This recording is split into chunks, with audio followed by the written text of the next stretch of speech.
All right. Thank you, everybody, for coming tonight. My name is Ann Gerard. I am a librarian with the Columbia Public Library, which is part of the Daniel Boone Regional Library System. We are delighted to have you here this evening for our Zoom performance of radio theater, Dr. Doolittle.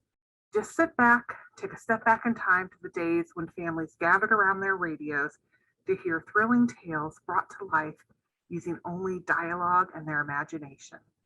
Tonight will feature the classic tale, an adaptation of Hugh Lofting's Dr. Doolittle.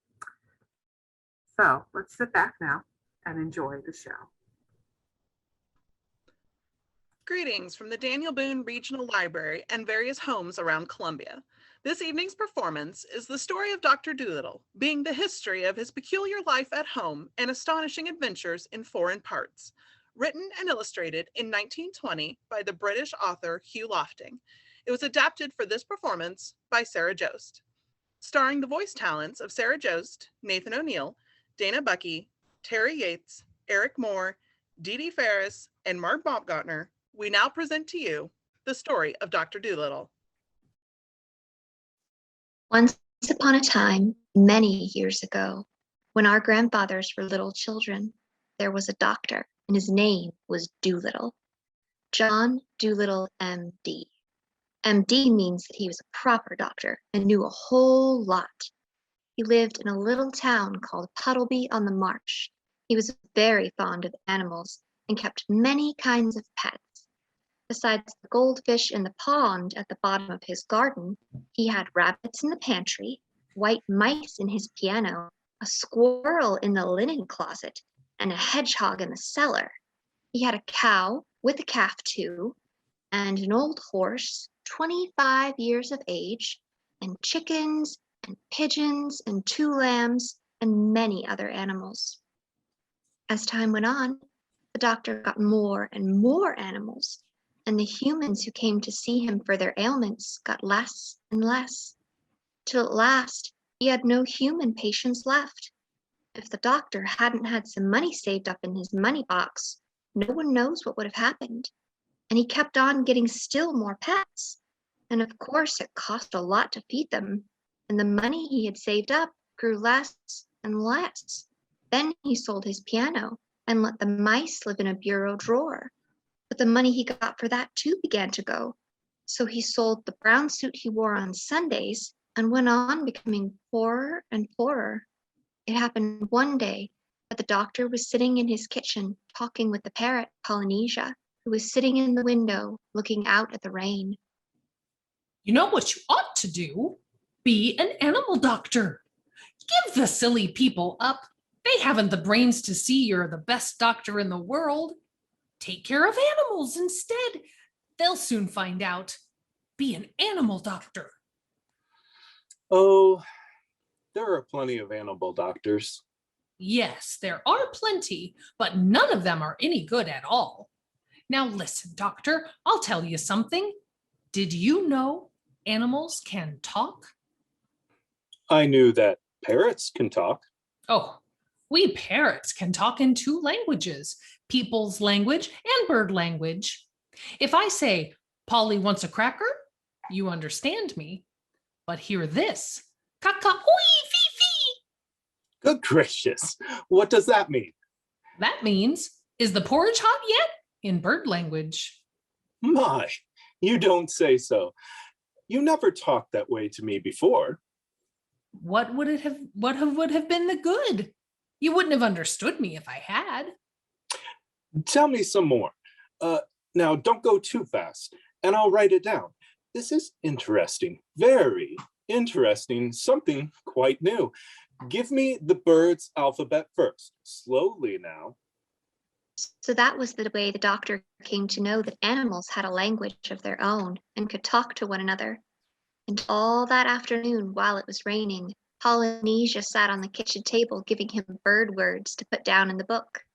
And at tea time, the dog, Jip, came in. See, he's talking to you. Looks to me as though he were scratching his ear. But animals don't always speak with their mouths. They talk with their ears, with their feet, with their tails, with everything. Sometimes they don't want to make a noise. Do you see now the way he's twitching up one side of his nose? What's that mean? That means, can't you see that it has stopped raining? He's asking you a question. Dogs nearly always use their noses for asking questions. After a while, with the parrot's help, the doctor got to learn the language of the animals so well that he could talk to them himself and understand everything they said. Then he gave up being a people's doctor altogether. Old ladies began to bring him their pets, their pugs and poodles who had eaten too much cake, and farmers came many miles to show him sick cows and sheep. One day, a plow horse was brought to him, and the poor thing was terribly glad to find a man who could talk in horse language. Oh, you know, Doctor, that vet over the hill knows nothing at all. He's been treating me 6 weeks now for spavins. What I need is spectacles. I'm going blind in one eye. There's no reason why horses shouldn't wear glasses. I mean, the same as people. But that stupid man over the hill never even looked at my eyes. He kept on giving me big pills. I tried to tell him, but I couldn't understand a word of horse language. What I need is spectacles. Of course. I'll get you some at once. I would like a pair like yours, only green. They'll keep the sun out of my eyes while I'm plowing the 50-acre field. Certainly. Green ones you shall have. You know what the trouble is, sir. The trouble is that anybody thinks he can doctor animals, just because the animals don't complain. As a matter of fact, it takes a much cleverer person to be a really good animal doctor that doesn't need to be a good people's doctor. My farmer's boy thinks he knows all about horses. I wish you could see him. He's got as much a brain as a potato bug. He tried to put mustard plaster on me last week. Where did he put it? Oh, he didn't put it anywhere on me. He only tried to. I kicked him into the duck pond. Well. I'm a pretty quiet creature as a rule. Very patient with people. Don't make much of a fuss. But it was bad enough to have that vet giving me the wrong medicine. And when that little red-faced potato bug started to monkey with me, I just couldn't bear it anymore. Did you hurt the boy much? Oh, no. That vet's looking after him now. When will my glasses be ready? I'll have them for you next week. Come in again Tuesday. Soon it became a common sight to see farm animals wearing glasses in the country round Puddleby, and a blind horse was a thing unknown. And so it was with all the other animals that were brought to him. As soon as they found out he could talk their language, they told him where the pain was and how they felt. And of course, it was easy for him to cure them. In a few years' time, every living thing for miles and miles got to know about John Doolittle, MD. And the birds who flew to other countries in the winter told the animals in foreign lands of the wonderful doctor of Puddleby on the Marsh, who could understand their talk and help them in their troubles. In this way, he became famous among the animals all over the world, and he was happy and liked his life very much. I was just thinking. What were you thinking? I was thinking about people. They think they're so wonderful. The world has been going on for thousands of years, hasn't it? And the only thing in animal language that people have learned to understand is that when a dog wags his tail, he means I'm glad. It's funny, isn't it? Sometimes people annoy me dreadfully. Such airs they put on, talking about the dumb animals. Dumb! Ha! I once knew a macaw who could say good morning in 7 different ways without once opening his mouth. He could talk every language and Greek. An old professor with a gray beard taught him, but he didn't stay. He said the old man didn't talk Greek right, and he couldn't stand to listen to him teach the language wrong. I often wonder what's become of him. That bird knew more geography than people will ever know. People! Golly! I suppose if people ever learn to fly, like any common hedge sparrow, we shall never hear the end of it. You're a wise old bird. How old are you, really? I know that parrots and elephants sometimes live to be very, very old. I can never be quite sure of my age. It's either 183 or 182. But I know that when I first came here from Africa, King Charles was still hiding in the oak tree because I saw him. He looked scared to death. And soon now the doctor began to make money again. Once he was sitting on his garden wall. An organ grinder came round with a monkey on a string. The doctor saw at once that the monkey's collar was too tight and that he was dirty and unhappy. So he took the monkey away from the man, gave him a shilling, and told him to go. So the organ grinder went away saying rude things, and the monkey stayed with Dr. Doolittle and had a good home. The other animals in the house called him Chi-Chi, which is a common word in monkey language, meaning ginger. Another time, when the circus came to Puddleby, a crocodile who had a bad toothache escaped at night and came into the doctor's garden. The doctor talked to him in crocodile language and took him into the house and made his tooth better. But when the crocodile saw what a nice house it was, he too wanted to live with the doctor. He asked if he slept in the fish pond at the bottom of the garden and if he promised not to eat the fish, if the doctor would let him stay. When the circus men came to take him back, he got so wild and savage that he frightened them away. But to everyone in the house, he was always gentle as a kitten. I think the alligator will get hungry one day and eat me. It isn't an alligator. It's a crocodile. I don't care what you call it. It's a scary thing to find under the bed. He has promised me that he will not bite anyone. He didn't like the circus, and I haven't the money to send him back to Africa, where he comes from. He minds his own business and on the whole is very well behaved. Don't be so fussy, Gub Gub. But he eats the linoleum.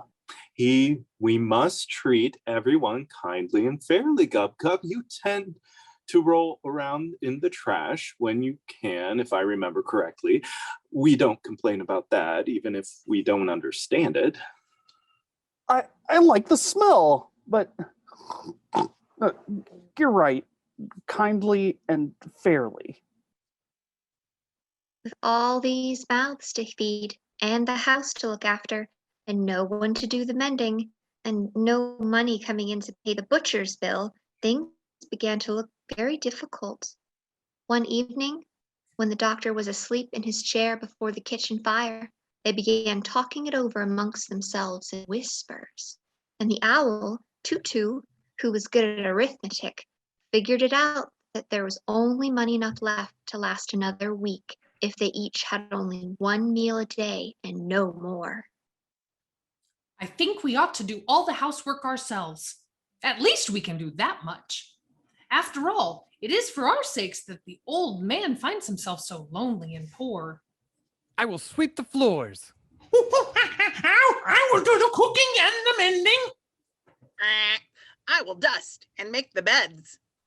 And I will do the gardening. Ooh, I will keep the accounts. That leaves me as housekeeper and laundress, because I'm the oldest. Of course, at first, they all found their new jobs very hard to do, all except Chi-Chi, who had hands. But they soon got used to it, and they used to think it great fun to watch Jip, the dog, sweeping his tail over the floor with a rag tied onto it for a broom. After a little, they got to do the work so well that the doctor said that he had never had his house kept so tidy or so clean before. In this way, things went along all right for a while, but without money, they found it very hard. Then the animals made a vegetable and flower stall outside the garden gate, and sold radishes and roses to the people that passed by along the road. But still, they didn't seem to make enough money to pay all the bills, and still the doctor wouldn't worry. It wasn't long before the parrot came to him and told him that the fishmonger wouldn't give him any more fish. Never mind. So long as the hens lay eggs and the cows give milk, we can have omelets and junket. And there are plenty of vegetables left in the garden. The winter is still a long way off. Don't fuss. But the snow came earlier than usual that year, and although the lame horse hauled in plenty of wood from the forest outside the town so they could have a big fire in the kitchen, most of the vegetables were gone, and the rest were covered with snow, and many of the animals were really hungry. One night in December, when they were all sitting round the warm fire in the kitchen, the doctor was reading aloud to them out of the books he had written himself in animal language. Psh! Ooh, what's that noise outside? They all listened, and presently they heard the sound of someone running. Then the door flew open, and the monkey, Chi-Chi, ran in, badly out of breath. Doctor, I just had a message from a cousin of mine in Africa. There is a terrible sickness among the monkeys out there. They're all catching it, and they're all dying in the hundreds. They have heard of you and beg you to come to Africa to stop the sickness. Who brought the message? A swallow. She's outside, perched on the gutter. Bring her in by the fire. She must be perished with cold. The swallows flew south 6 weeks ago. I would gladly go to Africa, especially in this bitter weather, but I'm afraid we haven't any money enough to buy the tickets. Get me the money box, please, Chi-Chi. So the monkey climbed up and got it off the top shelf of the dresser. There was nothing in it, not one single penny. I felt sure there was 2 pence left. There was, but you spent it on a rattle for that badger's baby when he was teething. Did I? Dear me, what a nuisance money is, to be sure. Well, never mind. Perhaps if I go down to the seaside, I shall be able to borrow a boat that will take us to Africa. I knew a sailor once who brought me his baby to me with measles.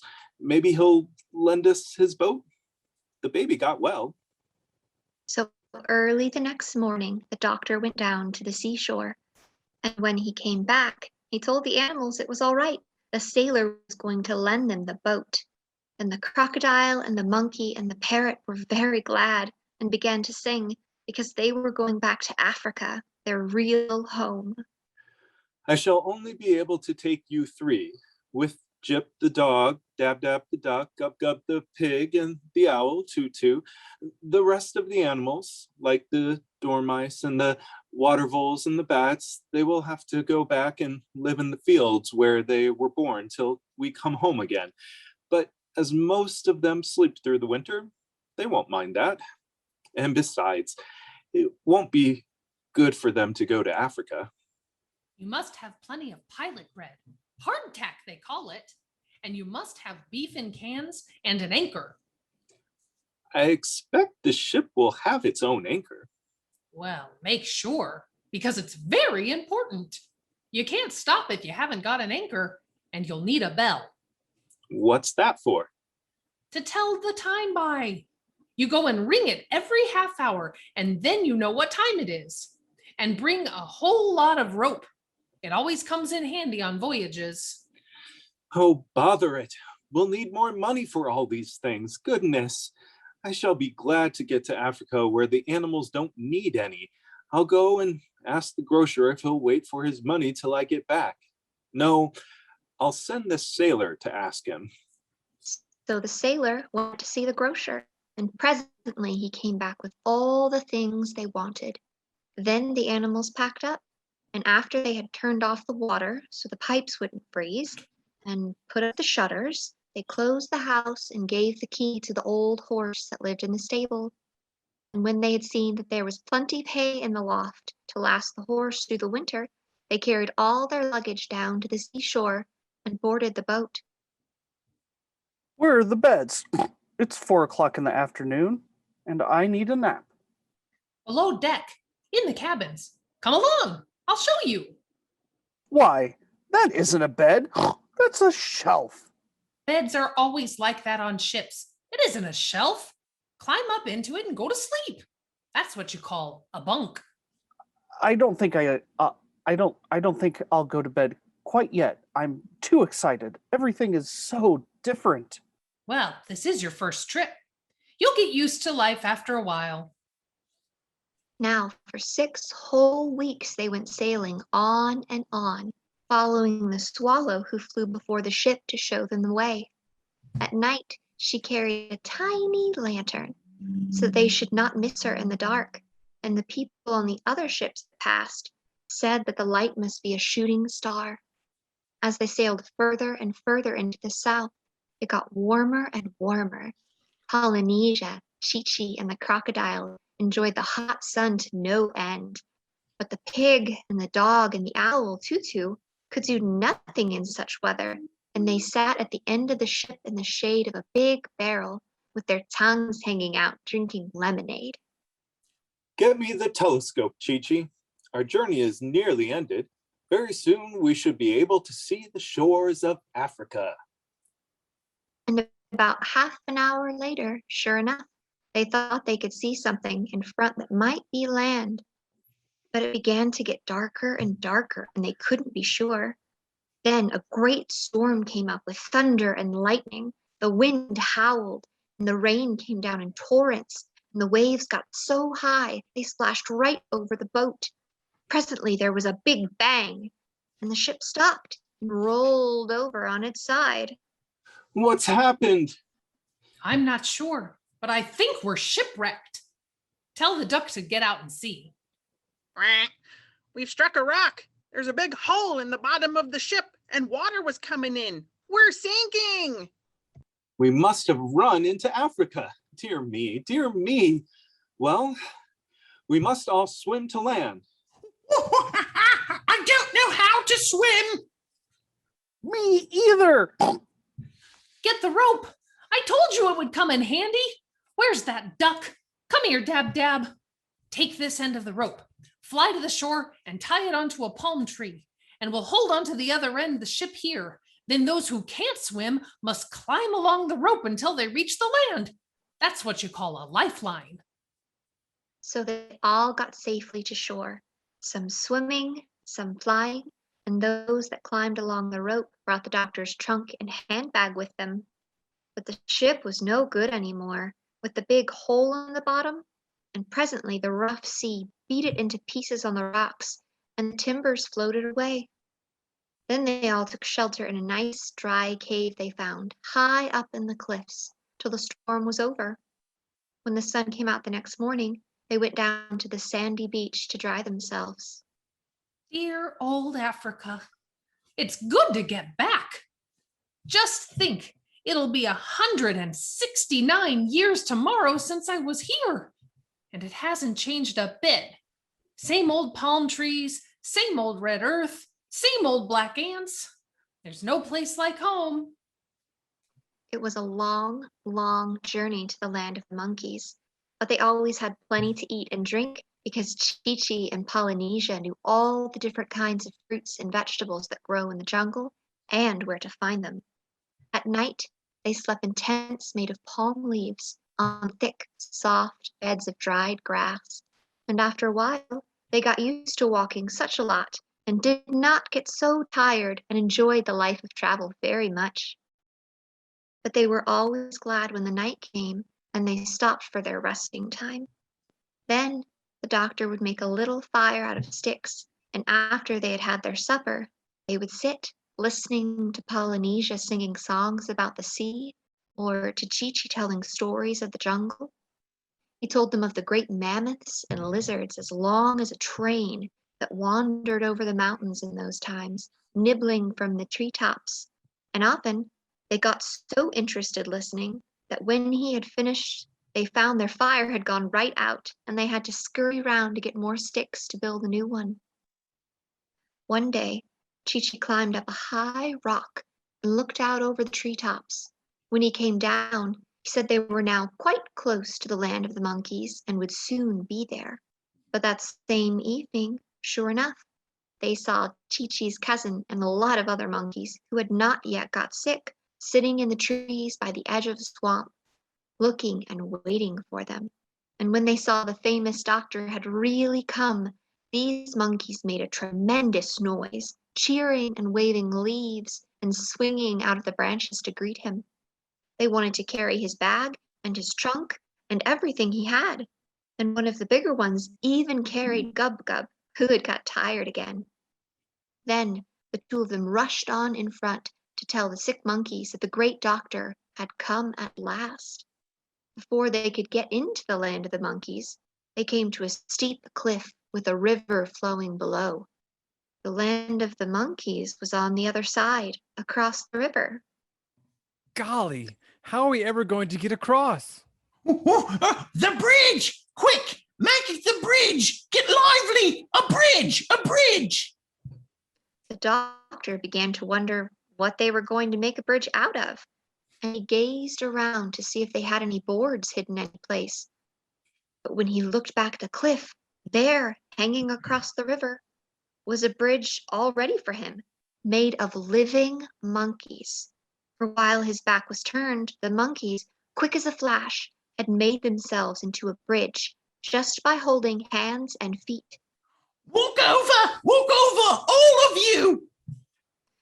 Gub Gub was a bit scared, walking on such a narrow bridge at that dizzy height above the river, but he got it over all right, and so did all of them. Many great explorers and gray-bearded naturalists have lain long weeks hidden in the jungle, waiting to see the monkeys do that trick. But we never let the white man get a glimpse of it before. You're the first to see the famous Bridge of Apes. And the doctor felt very pleased, but soon he became dreadfully, awfully busy. He found hundreds and thousands of sick monkeys, and many had died. The first thing he did was to separate the sick ones from the well ones. Then he got Chi-Chi and his cousin to build him a little house of grass. The next thing, he made all the monkeys who were still well come and be vaccinated. Then he had another house made, a big one, with lots of beds in it, and he put all the sick ones in this house. But so many were sick, there were not enough well ones to do the nursing. So he sent messages to other animals, like the lions and the leopards and the antelopes, to come and help with the nursing. But the leader of the lions was a very proud creature, and when he came to the doctor's big house full of beds, he seemed angry and scornful. Do you dare to ask me, sir? Do you dare to ask me, the king of beasts, to wait on a lot of dirty monkeys? Why, I wouldn't even eat them between meals. I didn't ask you to eat them. And besides, they're not dirty. They've all had a bath this morning. Your coat looks as though it needs brushing, though, badly. Now listen, and I'll tell you something. The day may come when the lions get sick, and if you don't help the other animals now, the lions may find themselves left all alone when they are in trouble. That often happens to proud people. The lions are never in trouble. They only make trouble, and we will never serve man or monkey. Then the leopards got proud too and said they wouldn't help. And then, of course, the antelopes, although they were too shy and timid to be rude to the doctor like the lion, said they had never been nurses before. And now the poor doctor was worried frantic, wondering where he could get help enough to care for all of the thousands of monkeys in bed. But the leader of the lions, when he got back to his den, saw his wife, the queen lioness, come running out to meet him with her mane untidy. One of the cubs won't eat. I don't know what to do with him. He hasn't taken a thing since last night. The cub will be fine. I told the doctor that lions would never stoop to helping men or monkeys. You did what? You never did have a grain of sense. All the animals from here to the Indian Ocean are talking about how he can cure any kind of sickness. The only man in the whole world who can talk the language of the animals. And now, when we have a sick cub on our hands, you must go and offend him. Nobody but a fool is ever rude to a good doctor. Go back to that man at once and tell him you're sorry, and take all the other empty-headed lions with you, and those stupid leopards and antelopes and marmosets, and then do everything the doctor tells you. And perhaps he will be kind enough to come and see the cub later. Now be off. Hurry, I tell you. You're not fit to be a father. It should be no surprise that the lion hastily returned to the doctor. I happened to be passing this way and thought I'd look in. Got any help yet? No, I haven't, and I'm dreadfully worried. Help's pretty hard to get these days. Animals don't seem to want to work anymore. You can't blame them in a way. Well, seeing you're in difficulties, I don't mind doing what I can, just to oblige you, so long as I don't have to wash the creatures, and I have told all the other hunting animals to come and do their share. The leopards should be here any minute now. Oh, and by the way, we've got a sick cub at home. I don't think there's much the matter with him myself, but the wife is anxious. If you're around that way this evening, you might want to take a look at him, will you? Then the doctor was very happy. All the lions and the leopards and the antelopes and the marmosets, all the animals of the forests and the mountains and the plains came to help him in his work. And now, very soon, the monkeys began to get better. At the end of the week, the big house full of beds were half empty, and at the end of the second week, the last monkey had gotten well.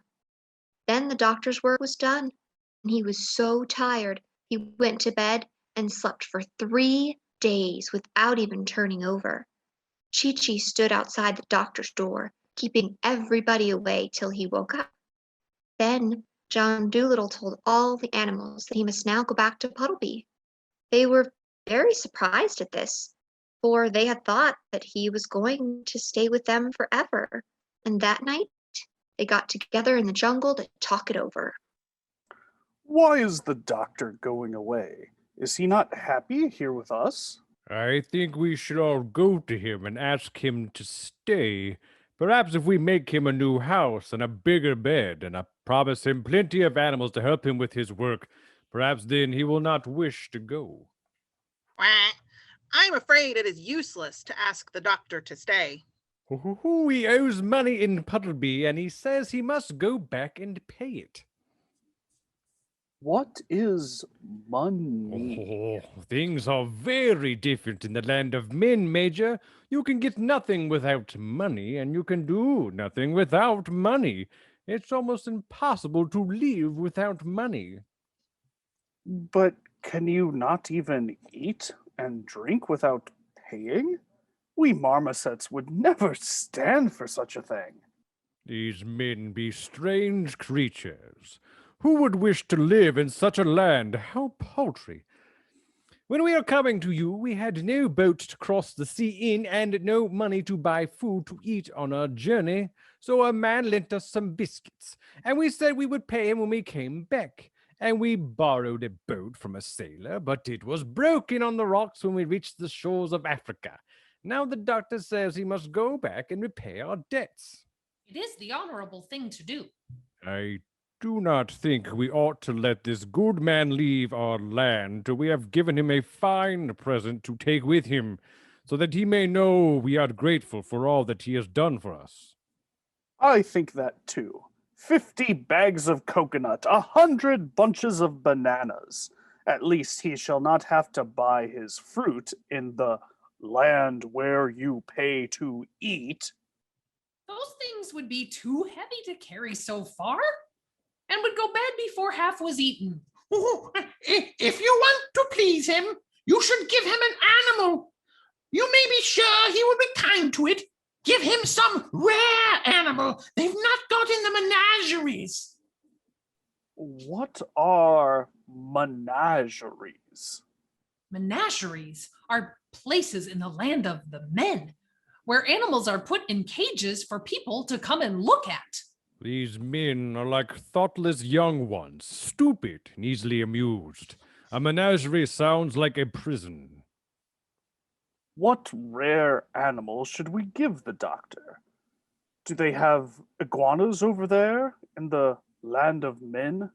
Yes, there's one at the London Zoo. How about an okapi?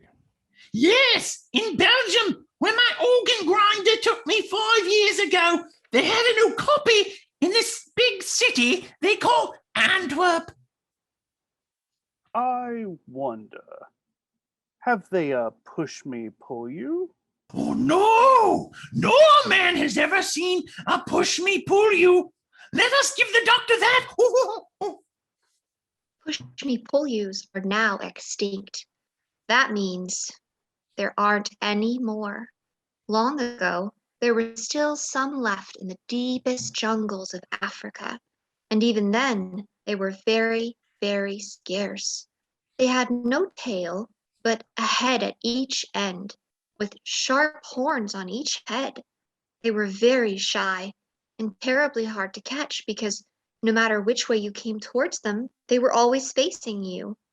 Though many of the greatest huntsmen and cleverest menagerie keepers spent years of their lives searching through the jungles, not a single push-me-pull-you has ever been caught. The monkeys set out searching through the forest, and after they had gone a good many miles, one of them found peculiar footprints near the edge of a river. They knew that a push-me-pull-you must be very near that spot. They all joined hands and made a great circle around the high grass. Push-me-pull-you heard them coming and tried hard to break through the ring of monkeys, but couldn't do it. When the push-me-pull-you saw that it was no use trying to escape, they sat down and waited to see what the monkeys wanted. The doctor, Dr. Doolittle, surely you've heard of him, has done a great service for the monkeys. We would like to thank him properly and thought you might travel with him when he goes home. Certainly not. Oh, you would not be shut up in a menagerie, but you would just be looked at.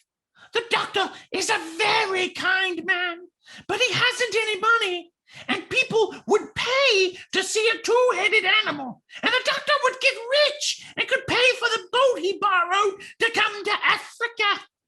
You know how shy I am. I hate being stared at. Everyone thinks me odd looking. Then, for 3 days, Chi tried to persuade the push-me-pull-you, and at the end of the 3rd day, push-me-pull-you said they would come to see what kind of man the doctor was first. Then they would decide whether or not to leave Africa. So the monkeys traveled back with the push-me-pull-you, and when they came to where the doctor's little house of grass was, they knocked on the door. Come in.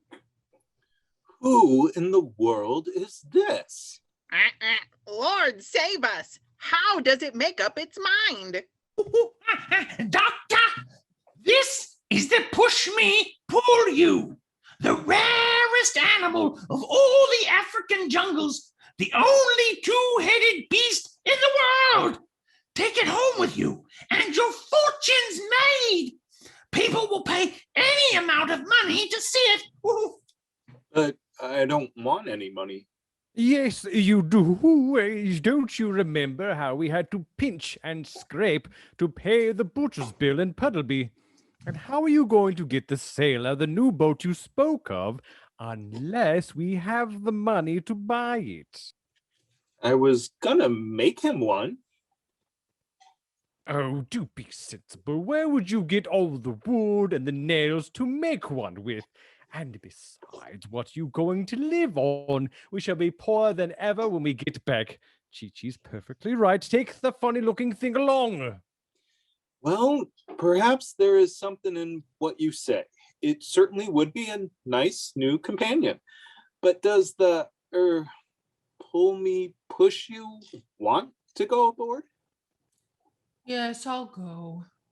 You have been very kind to the animals here, and the monkeys tell me that I am the only one who will do.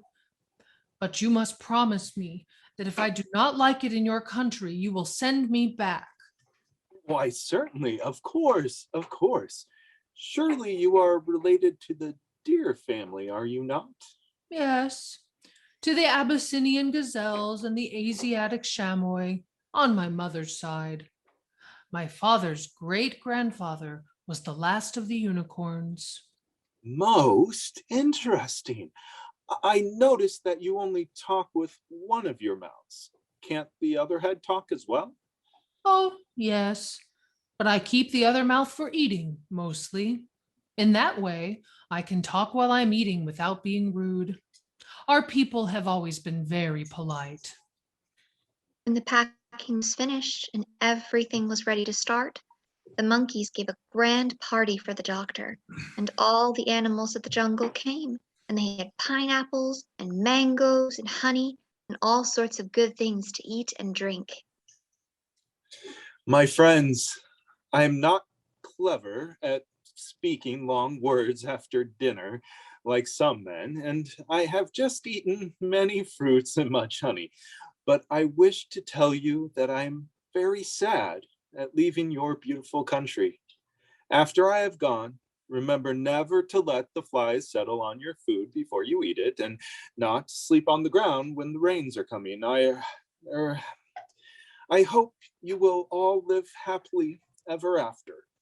Let it be remembered always among our people that we sat together here under the trees.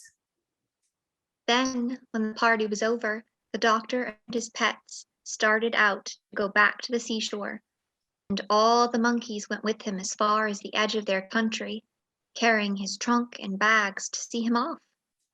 By the edge of the river, they stopped and said farewell. This took a long time because all the thousands of monkeys wanted to shake John Doolittle by the hand. When they came to the beach, the push me pull you, gub gub, dab dab, jip, and the owl, Tutu, went on the ship with the doctor. But Chi-Chi, Polynesia, and the crocodile stayed behind because Africa was their proper home, the land where they were born. You three are very dear to me. I will miss you all terribly. I'm very happy to have helped return you to your home. And when the doctor stood upon the boat, he looked over the side across the water. And then he remembered that they had no one with them to guide them back to Puddleby. And even while he was wondering, they heard a strange whispering noise high in the air coming through the night. And the animals all stopped saying goodbye and listened. The noise grew louder and bigger. It seemed to be coming nearer to them, a sound like the autumn wind blowing through the leaves or a great, great rain beating down upon a roof. Birds! Millions of them! Flying fast birds! And then they all looked up, and there, streaming across the face of the moon, they could see thousands and thousands of little birds. They began to settle on the sands along the ropes of the ship, anywhere and everywhere except the trees. The doctor could see they had blue wings and white breasts with very short feathered legs. I had no idea we had been in Africa so long. It will be nearly summer when we get home. For these are the swallows going back. Swallows, I thank you for waiting for us. It is very thoughtful of you. Now we need not be afraid that we will lose our way upon the sea. Pull up the anchor and set the sail.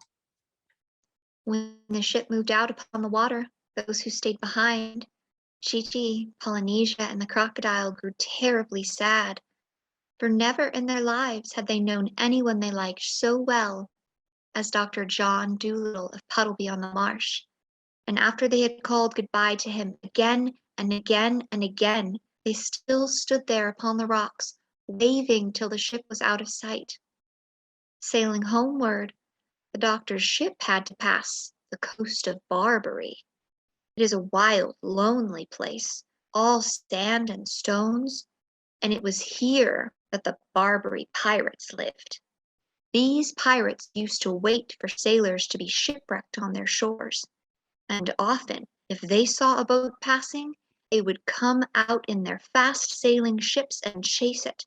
When they caught a boat like this at sea, they would steal everything on it, and after they had taken the people off, they would sink the ship and sail back to Barbary, singing songs and feeling proud of the mischief they had done.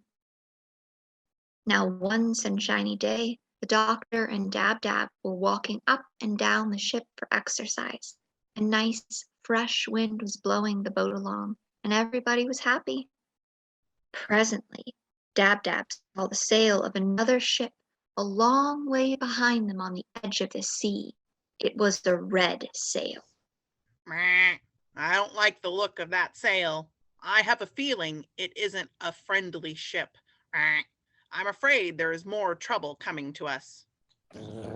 I smell bad people. The worst I've ever smelled.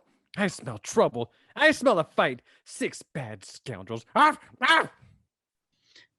See?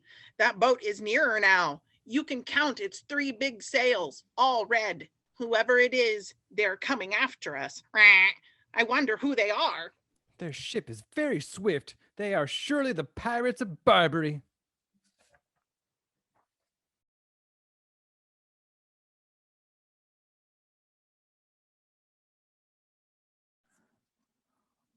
Might as well try to win a race in a soup tureen as hope to get away from them in this old barge. Look how near they are now. What are we gonna do? When the swallows heard this, they all came down onto the doctor's ship, and they told him to unravel some pieces of long rope and make them into a lot of thin strings as quickly as he could. Then the ends of these strings were tied onto the front of the ship, and the swallows took hold of the strings with their feet and flew off, pulling the boat along. Although the swallows are not very strong when only 1 or 2 are by themselves, it is very different when there are a great lot of them together. In a moment, the doctor found himself traveling so fast he had to hold his hat on with both hands, and the red sails were being left far, far behind. After 2 or 3 hours, the swallows began to get tired in the wings and short of breath. Then they sent a message down to the doctor to say they would need to pull the boat over to an island not far off and hide it in a deep bay till they had breath enough to go on. When the ship had sailed safely into the bay where it could not be seen from the open sea, the doctor said he would get off onto the island to look for water, and he told all the animals to get out too and romp on the grass to stretch their legs. As they were disembarking, the doctor noticed that a whole lot of rats were coming up from downstairs and leaving the ship as well. You know, of course, that all ships have rats in them, Doctor, do you not? Yes, And you have heard that rats always leave a sinking ship? yes, so I've been told. People always speak of it with a sneer, as though it were something disgraceful. But you can't blame us, can you? After all, who would stay on a sinking ship if he could get off of it? It's very natural, I quite understand. Was there anything else you wish to say? Yes, I've come to tell you that we are leaving this one, but we wanted to warn you before we go. This is a bad ship you have here. It isn't safe. The sides aren't strong enough. Its boards are rotten. It will sink to the bottom of the sea. But how do you know? We always know. The tips of our tails get that tingly feeling, like when your foot's asleep. This morning at 6 o'clock, while I was getting breakfast, my tail suddenly started to tingle. At first, I thought it was my rheumatism coming back, so I went and asked my aunt how she felt. You remember her, the long piebald rat, rather skinny, who came to see you in Puddleby last spring with jaundice? Well, and she said her tail was tingling like that too. Then we knew for sure that this boat was going to sink in a matter of hours, and we all made up our minds to leave it as soon as we got near enough to any land. It's a bad ship, Doctor. Don't sail in it anymore, or you will surely drown. Goodbye. We're going to go look for a place to live on this island. Goodbye, and thank you very much for coming to tell me. Very considerate of you, very. Give my regards to your aunt. I wonder, what is the name of this island? It seems a pleasant place. What a lot of birds there are. Quack. Why, these are the Canary Islands. Don't you hear the canaries singing? Why, to be sure, of course. Their singing is lovely. I wonder if they can tell us where to find water. And presently, the canaries, who had heard all about Dr. Doolittle from birds of passage, came and led him to a beautiful spring of cool, clear water where the canaries used to take their bath. And they showed him lovely meadows where the birdseed grew and all the other sights of their island. And the Push-Me-Pull-You was glad they had come, because he liked the green grass so much better than the dried apples he had been eating on the ship. And Gub-Gub squeaked for joy when he found a whole valley full of wild sugar cane. Doctor, the pirates have come into the bay and they're all on our ship. They're downstairs looking for things to steal. They have left their own ship with nobody on it. If we hurry down to the shore, I think we can get on their ship, which is very fast, and escape. But we'll have to hurry. That's a good idea. Splendid. You are very clever, Jip. When they reached the shore, they saw the pirate ship with the 3 red sails standing in the water. And just as Jip had said, there was nobody on it. All the pirates were downstairs in the doctor's ship looking for things to steal. So John Doolittle told his animals to walk very softly, and they all crept onto the pirate ship.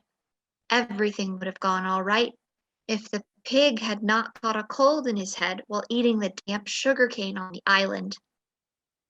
After they had pulled up anchor without a sound, and they were moving the ship very, very carefully out of the bay, Gub-Gub suddenly sneezed so loud that the pirates on the other ship came rushing upstairs to see what the noise was.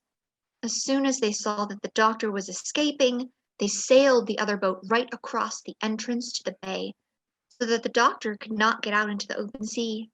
Then the leader of these pirates, who was called the Barbary Dragon, shouted across the water. You are caught, my fine friend. And we're gonna run off with my ship, eh? But you're not a good enough sailor to beat the Barbary Dragon. I want that duck you've got, and the pig too. We'll have pork chops and roast duck for supper tonight. And before I let you go home, you must make your friends back home send me a trunk full of gold.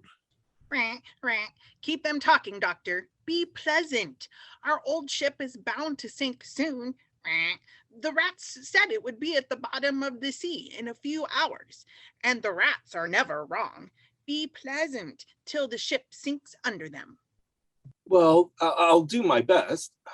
Let me see. What shall I talk about? Oh, let them come on. We can fight the dirty rascals.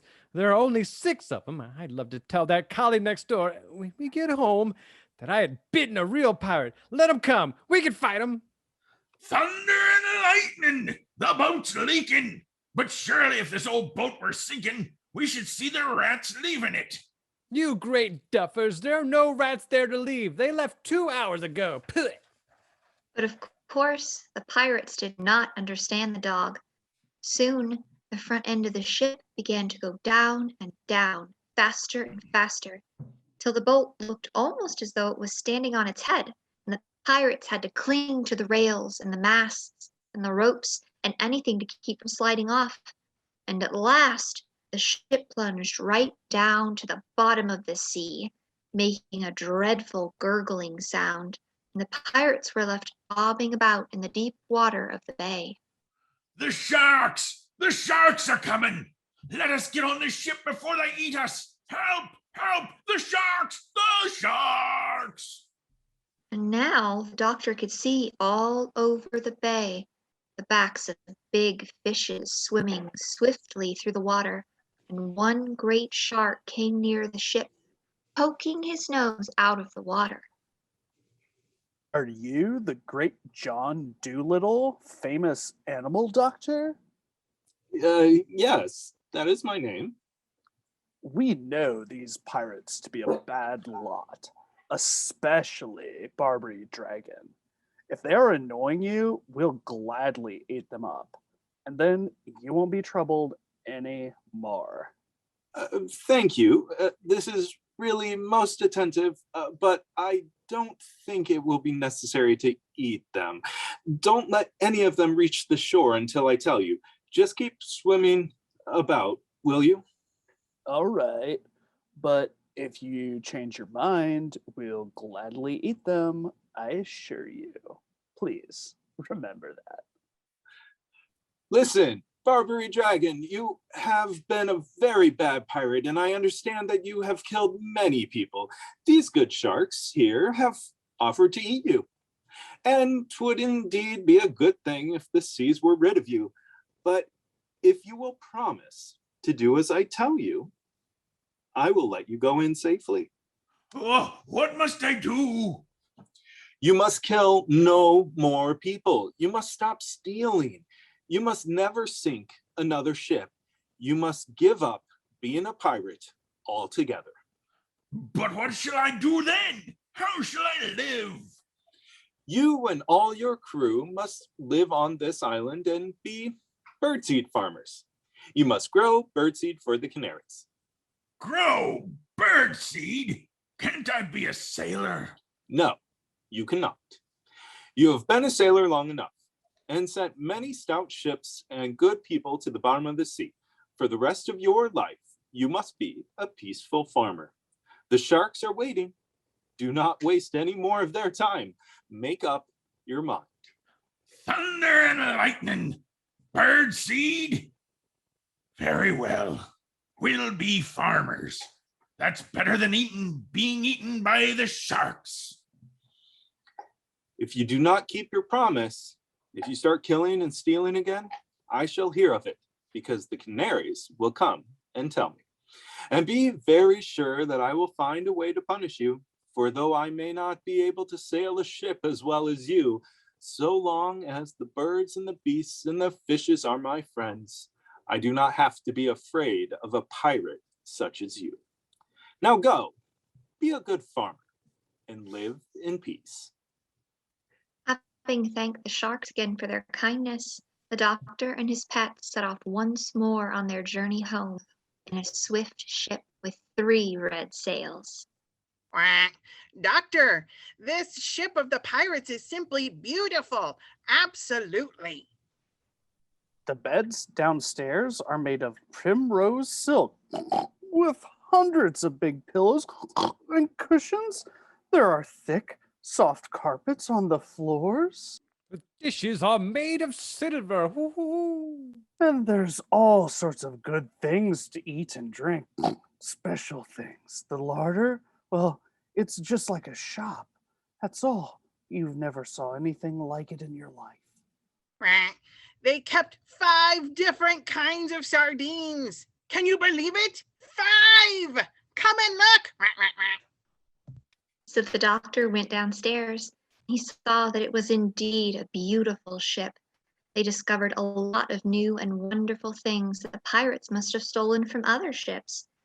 Cashmere shawls as thin as a cobweb, embroidered with flowers of gold, carved ivory boxes full of Russian tea, a set of big chessmen carved out of coral and amber, a walking stick which had a sword inside when you pulled the handle, 6 wine glasses with turquoise and silver around the rims, and a lovely great sugar bowl made of mother of pearl. And so, with a well-laden ship, they continued their journey home. March winds had come and gone, April showers were over, and May's hollyhocks were in full bloom when John Doolittle at last returned to Puddleby a rich man, to live in his little house with the big garden. The doctor went and saw the sailor who had lent him the boat. and he bought 2 new ships for him, and he paid the grocer for the food he had lent him for the journey to Africa. And he bought another piano and put the white mice back in it because they said that the bureau drawer was drafty. And even when the doctor had filled the old money box on the dresser's shelf, he still had a lot of money left, and he had to get 3 more money boxes just as big to put the rest in. Money is a terrible nuisance, but it's nice not to have to worry. If it keeps me up to my beak in my favorite muffins, I don't mind it so terribly. And when the winter came again, and the snow flew against the kitchen window, the doctor and his animals would sit round the big, warm fire after supper, and he would read aloud to them out of his books. But far away in Africa, old friends chattered in the palm trees before they went to bed under the big yellow moon. I wonder what the doctor's doing now. Do you think he'll ever come back to Africa, Polynesia? I think he will. I guess he will. I hope he will. I'm sure he will. Now go to sleep, Chi-Chi. And that is the end of this tale, though not the end of Dr. Doolittle's adventures. His travels would fill many more pages that would fill many more books. But I'm afraid we're at the end of this particular adventure. This has been a live performance of the story of Dr. Doolittle, starring the voice actors Sarah Jost, Nathan O'Neill, Dana Bucky, Terry Gates, Eric Moore, Dee Dee Ferris, and Mark Baumgartner. This is a production of the Daniel Boone Regional Library.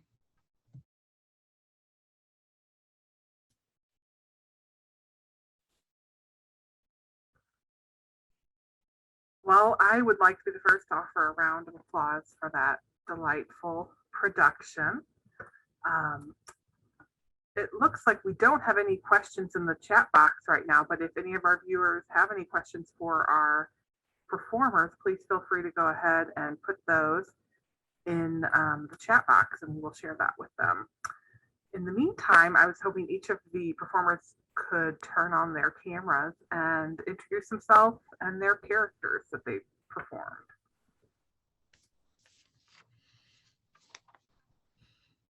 I'll start. My name is Dana Bucky, and I was the lioness and Dab Dab the duck.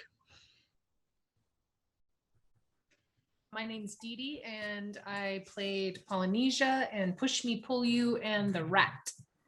My name's Mark, and I played Chi-Chi the mouse, the horse, and the Barbary dragon. My name is Nathan O'Neill. I was Dr. Doolittle. My name is Sarah, and I was the narrator. My name is Eric. I was Gub Gub the pig, Major the marmoset, and Shark. My name is Terry. I was Jip, Tutu, and the lion.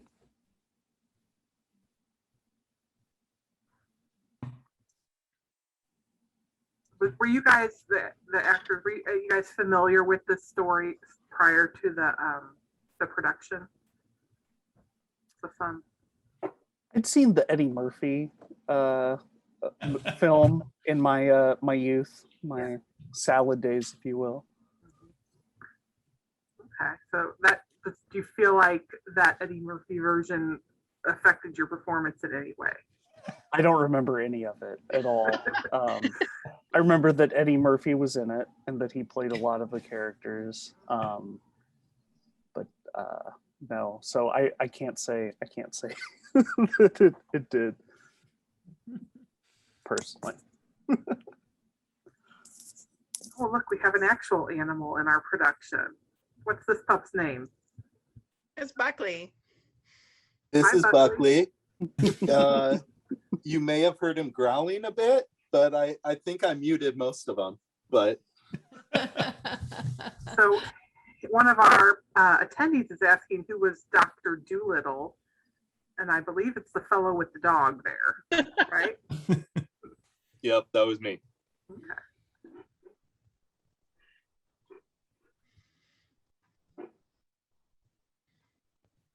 I don't know that we have any other questions. But again, we just want to thank everybody for attending tonight. Please keep an eye out for all of these individuals and local theatrical productions all over town, because everything is starting to come back to life a little bit, right? And you guys, you'll see these faces everywhere, and you'll actually see their faces, unlike here where you just hear the voices. So yeah, thank you guys again for a great performance. Have a great evening.